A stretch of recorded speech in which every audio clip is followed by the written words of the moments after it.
നമുക്കിന്ന് മുന്തിരി കൊണ്ടുള്ള ഒരു സാധനം തിന്നാലോ? ഇതാണ് ഉണ്ടാക്കുന്ന വിധം.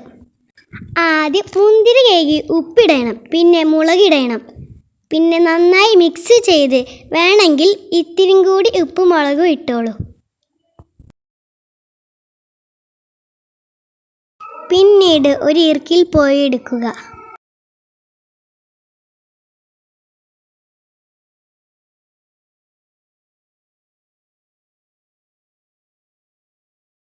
ഈർക്കിളിൽ മുന്തിരി കൊടുക്കുക.